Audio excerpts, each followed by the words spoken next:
last lesson about doing readings, simple reading instructions, the sample of which you've had, I think, at least 3 so far. The reading chamber, where you can go. What kind of place do you need to be in order to do a reading? Well, if you're feeling like sharing, it's totally fine to do a reading with others around. In fact, sometimes it's one of the most kind and loving ways of being in your family that you can imagine. When all your members of family are having a hard time over maybe a death or a trauma or a tragedy, and a little different point of view is very helpful. So a clear light reading can always be offered. If you feel like you would like to have a private place where you can sit quietly and get yourself together and maybe do a few deep breaths before you hold a book and read it aloud, there are any number of ways to accomplish that. If you have an extra closet in your house where you can make sure there is a light, that's a good quiet place where you can take a few spare moments. Sometimes people will put up a little screen around an area of their room that they might share with another, and then they know when you go behind the screen it's reading time and it's quiet time for everybody else in the room, so you're not disturbed. Another idea is to have a section of your home that would be like maybe your library, your study, or the place where you have your computer, any place like that, where you don't take over a new area, you just modify it at the time that you need it for the readings.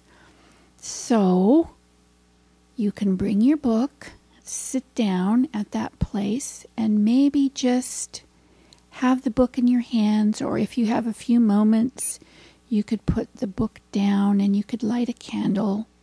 None of this is absolutely necessary. It's only sometimes helpful. But the book and the space to read it in, that's really all that's needed. So let's name some of the places where readings have occurred successfully. In an airplane, in an airport, in a car, while driving a car, on a hike, in front of another person who was having a very hard time and was a stranger,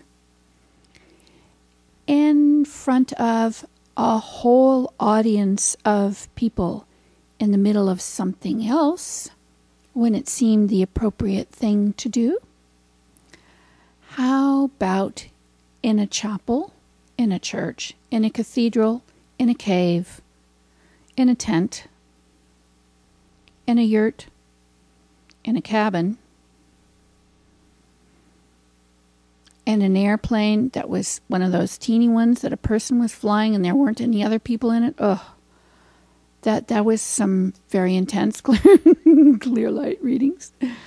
On a ferry, a bouncing ferry with a lot of waves. Now, sorry to say, but one of the most private places in Western culture is a bathroom. And if you are in a public trip and you have no place of your own, a bathroom is usually very private. So if nothing else is available, just close the door in the bathroom and don't let anyone come in. And now you have a quiet, private space. In addition to just an area in your house maybe, or in a shared place with other people, you can mark the area by sound. And what I mean by that is you can distinguish what goes after the ringing of a bell as the instruction, and then finish the reading and ring the bell again if you have a bell. That's a very nice thing to do because it so delineates the chamber. Up until this is not reading, between this sound and this sound is reading. It's a very helpful distinction for you as the reader. And also, if you have to share a space, if your friends or family hear that ringing bell, they'll know that you are doing something different, and they might honor or respect that, at least to the extent of not interrupting you while you're busy doing that. So a bell can be a tool, and it can be helpful just as the readings proceed, but also in establishing the chamber to you and to others around you.